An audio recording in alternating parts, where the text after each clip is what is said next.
கர்த்தருடைய பரிசுநாமத்துக்கு ஸ்தோத்திரம்.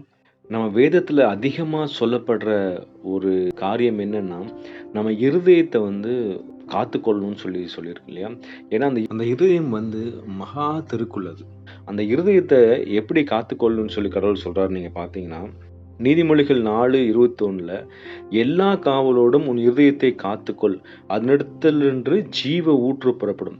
அந்த இருதயத்த நம்ம காத்து கொண்டா, அந்த இருதயத்திலிருந்து என்ன வருமா? ஜீவ ஊற்று. ஜீவ ஊற்று வந்தா என்னாங்க? நம்ம கூட இருக்கிற அத்தன மக்களுக்கும் நம்ம ஆசீர்வாதமா இருப்போம். அதுவே அந்த ஜீவ ஊற்று வரல, சாக்கடை வந்துச்சுன்னா என்ன ஆகும்? நாத்தம் தான் அடிக்கும். நம்மள விட்டு எல்லாம் ஓடி போயிருவாங்க. நம்மளும் பாழாய் போயிருவோம். அதனால தான் கடவுள் என்ன சொல்றாரு? எப்பொழுதுமே என்ன பண்ண சொல்றாரு? உன் இருதயத்தை காத்துக்கொள்ன்னு சொல்றாரு.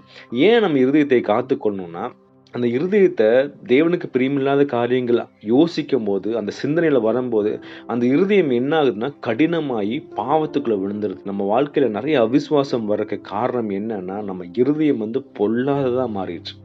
தேவனுக்கு பிரியமில்லாத ஒரு இருதயமா மாறிடுச்சு. அதனால தான் எபிரேயர்ல நம்ம வாசிக்கிறோம்.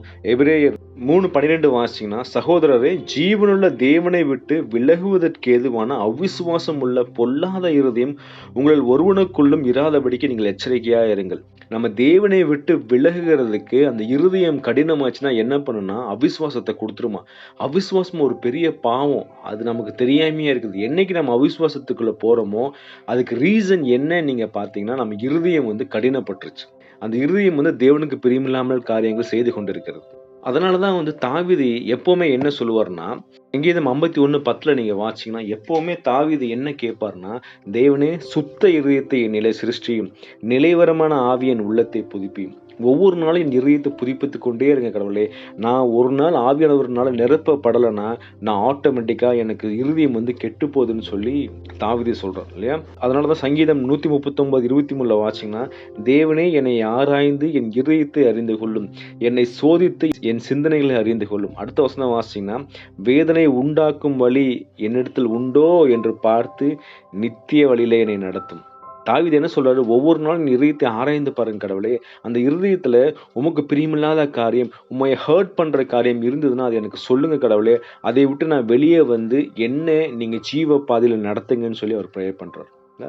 அதனால தான் அந்த இருதயம் ரொம்ப முக்கியமான காரியம்ங்க. அதுக்கு அவன் என்ன பண்ணணும்னா, சங்கீதம் 119:11 போட்டிருக்கு. நான் உமக்கு விரோதமாய் பாவம் செய்யாதபடிக்கு உமது வாக்கை என் இருதயத்தில் வைத்து வைத்தேன்.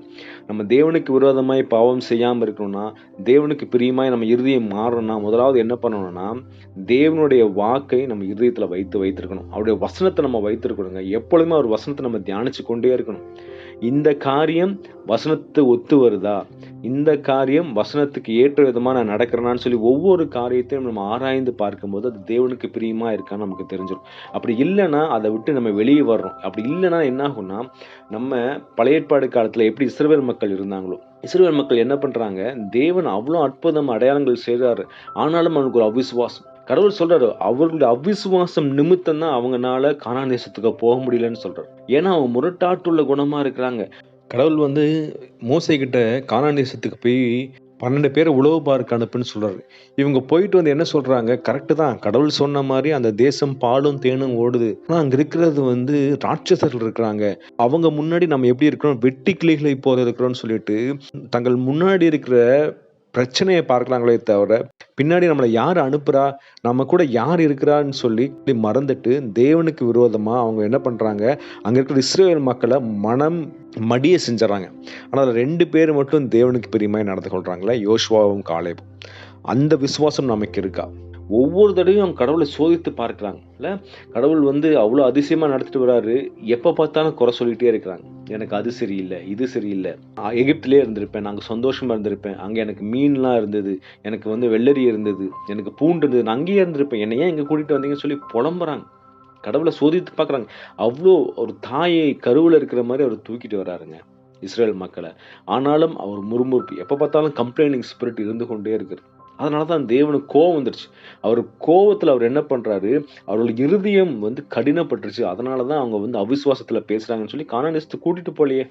தேவனை நம்பாத எல்லாரும் என்ன பண்றாங்க, அந்த வனாந்தரத்துல செத்து விழுகிறாங்க. ஸோ நம்ம இன்னைக்கு அது அவிசுவாசத்துல இருக்கிறோமாங்க.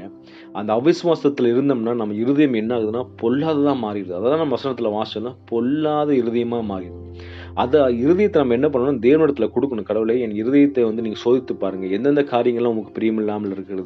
நான் உம்மை விட்டு வழி விலகி போய் கொண்டே இருக்கிறேன் கடவுளே. அப்படின்னு சொல்லி நம்ம கடவுள்ட்ட போகும்போது, கடவுள் சுத்த இதயத்த நமக்கு கொடுப்பார். நிலைவரமான ஆவியை கொடுப்பார். நம்ம அங்கேயும் இங்கேயும் அலைந்து திரியாதபடிக்கு தேவனை நம்ம புயபலமாய் நம்ம பெற்றுக்கொள்வோம். அதனால இன்னைக்கு கடவுள்ட்ட கேட்பேன், கடவுளே எந்த காரியத்தினால என் இருதயம் கடினப்பட்டிருக்கு. நம்ம விசுவாசித்திருப்போம். கடவுள் வந்து நமக்கு நிறைய அதிசயங்களை செய்திருப்பார். நம்ம அதெல்லாம் மறந்திருப்போம். இஸ்ரவேல் மக்கள் மாரி நம்மளும் மறந்திருப்போங்க. நம்ம இன்னைக்கு இஸ்ரவேல் மக்கள குறை சொல்றது கிடையாது. நம்ம இன்னைக்கு என்னென்ன அதிசயங்கள், அற்புதங்கள் நம்ம வாழ்க்கையில நடந்ததுன்னு சொல்லி எழுதி வைங்க. எழுதி வச்சு நம்ம இப்ப போற அந்த கடினமான பாதையில இருக்கும்போது கூட நம்ம கடவுள்ட்ட போகும்போது, கடவுளே எனக்கு இவ்ளோ அதிசயம் செஞ்சீங்களே, இவ்ளோ அற்புதம் செஞ்சீங்களே, நான் இந்த பிரச்சனைக்குள்ள போயிட்டு இருக்கேன். எனக்கு சால்வ் பண்ணி குடுங்கன்னு கடவுள்ட்ட கேட்கும்போது, கடவுள் கண்டிப்பா சொல்யூஷன் குடுப்பாரு. ஒண்ணா வெயிட் பண்ணுன்னு சொல்லுவாரு.